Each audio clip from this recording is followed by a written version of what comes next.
Going to talk a little bit about here in regards to everybody, and I know on the call probably is interested in markets to buy, and I might add a little bit to this, but in your point of view, Mark, and in the financing review, what markets right now might be interesting for people to invest in 2026?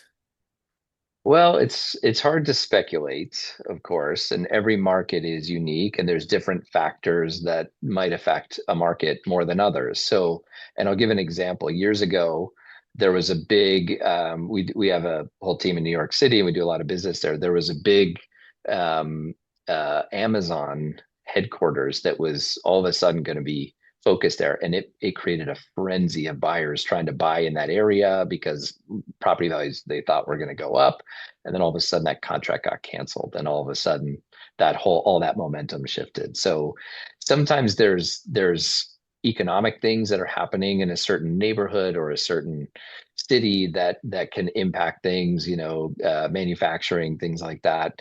But you also want to look at historically what's the pattern for properties in those areas. So nothing is a straight line with real estate. There's ups and downs, but there's certain places where you have stronger peaks and valleys, where if you look at that on a chart, it's up and it's down like this.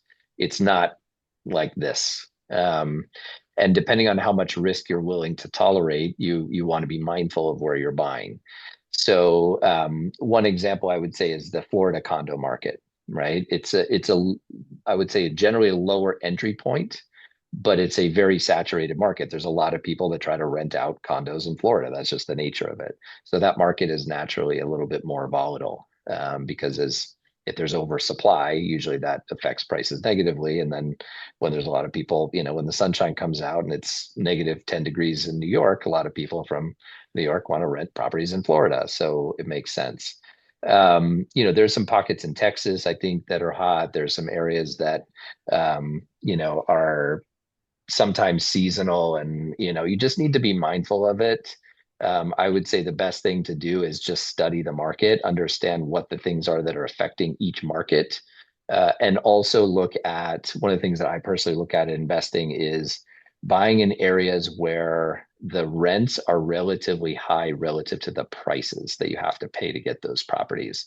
There are some markets, and I don't want to name them because I don't want to get myself in trouble here, but there's some markets where the prices are so high that the rents can almost never be justified unless you're putting 50% down. You're not even going to cash flow even.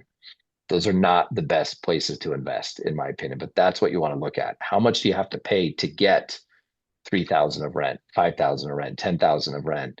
And is it worth it to put your money into those markets or not? That's how I usually decide. My ideal strategy for me, for myself, I like to buy things with 2 to 4 units, sometimes one unit, um, and try to buy in an area that I think has upward potential for appreciation, but also has good rents that can kind of hold you over in the meantime, because you ideally want to get good cash flow and potential for appreciation over time in an area that's kind of starting to shift a little bit. Yeah, the history of that from looking at investment properties, I think one of the key things that I have found as we represent many investors, large and small, across the US, is sometimes in looking at an investment, you do need to do your homework and not necessarily go by someone saying, this market is hot. So you really do need to go in and really do some specific homeworks. I mean, markets right now that I see in particular that really are hot markets, quote unquote, in terms of things, include Raleigh and Charlotte in North Carolina. And we're Mhm. seeing really good growth in the South Carolina market. Some of that coming out of Florida, but some of it just the growth in the markets and also just general growth in that regional marketplace. So those have been mentioned. I don't think it's any surprise here in a lot of investment categories as you look through the investment magazines.